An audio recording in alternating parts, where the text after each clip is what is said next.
Imagine this. The evening comes. You have a lot of time on your mind. So in your automatic mode, you grab your phone and open TikTok or Instagram, YouTube, whatever it might be. And you let the algorithm entertain you. So you sit there with your mind off and waste your time. But there is this interesting observation that I have noticed, and not many people actually talk about it. While you're consuming entertainment, you are not actually having fun. Think about it.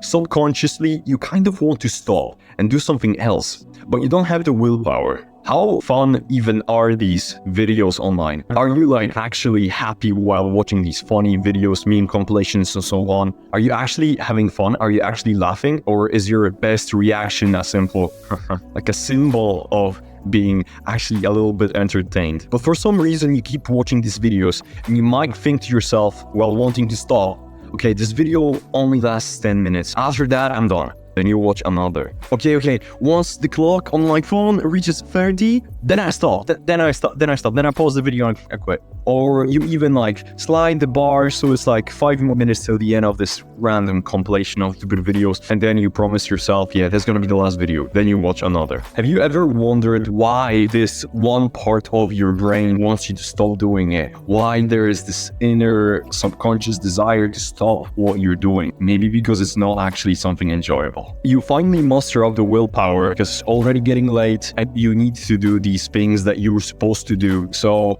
a little bit of stress comes up, and that's the ultimate thing that breaks the dam. You finally disconnect yourself from all that binge watching. What do you feel after you have stopped? Do you feel satisfied? Damn, that was really fun. I had a blast while watching these stupid fucking entertainment videos. Yes! Wow, I am so excited. No, you're feeling apathetic, maybe even a little depressed. Those funny videos were not even that fun. One of the biggest lies you were sold is that pleasure is fun. But then if pleasure is not fun, then what is actually fun? Think about it for yourself. What are the moments when you can confidently feel happy after doing something? Do you remember pushing yourself to the limit in the gym? Or the time spent socially with your friends when you cracked that one joke and everybody smiled? I remember trying new things and learning about the world, not in this weird forced way like it is in school, but instead in your own playful, curious way. Maybe you even did it in a video game. You experimented with some features, fucked around and see what happens. But the same thing that you did in that game would also apply to real life. Let's look at it from a scientific perspective. Your happiness comes from the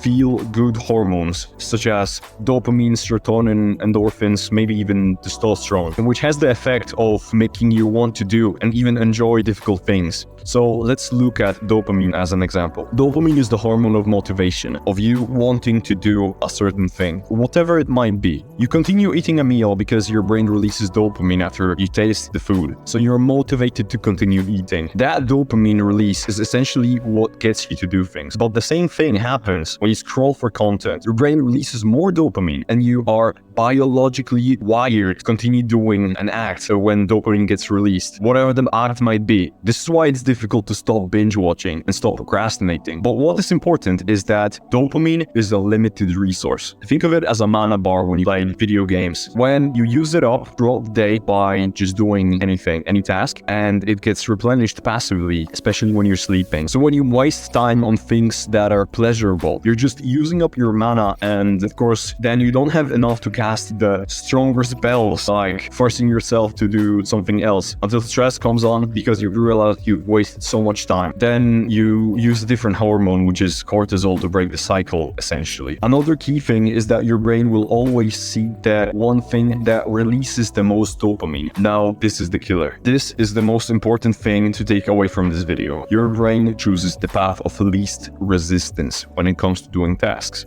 For you to stop procrastinating, you have to make the easiest thing to do the most important thing to do. I will not bullshit you. This is the most important thing to know that will absolutely delete procrastination from your life. You must make it difficult or even impossible for yourself to waste time on these unproductive things. Is it a lot to ask? Yes. But tell me this. Do you want to accomplish something in your life?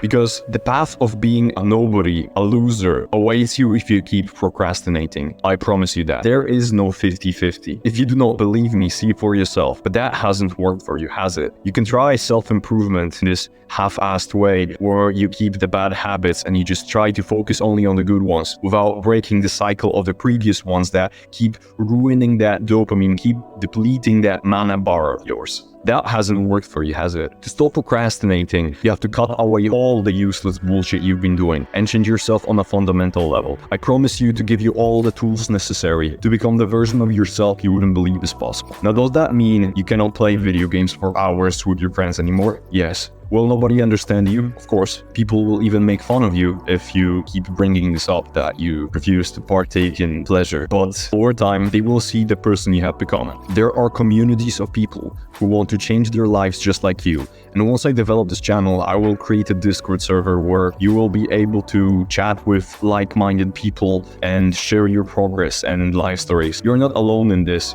Especially now that self-improvement is becoming more mainstream and more people actually want to become successful. People will say, oh, this is hustle culture and it's toxic. Is it? Of course, people who are serious in this matter will be criticized because of envy. Have you ever seen these videos or in real life of someone trying to free a crab from a bucket full of crabs? Now, what will the other crabs do? They will pull the one crab that you've pulled out and drag it down to their level. But look at the typical young man committed to self-improvement. He managed to get his friends on self-improvement as well, go to the gym, talk about all these new ideas to help each other out and improve each other's lives. They laugh together and have fun in the gym, or going on some trips, about watching content and actually having fun.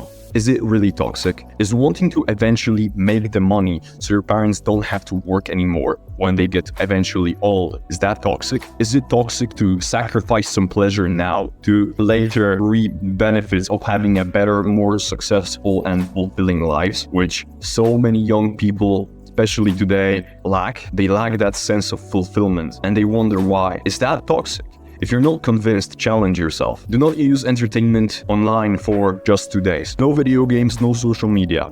Just 2 days. I'm not asking for a lot. Just see how it goes. See what happens. See how your everyday walking outside of your house will feel like. Not doing anything in particular will actually seem kind of fun. Isn't that interesting? So just tell your friends you cannot play today and tell me how it went in the comments.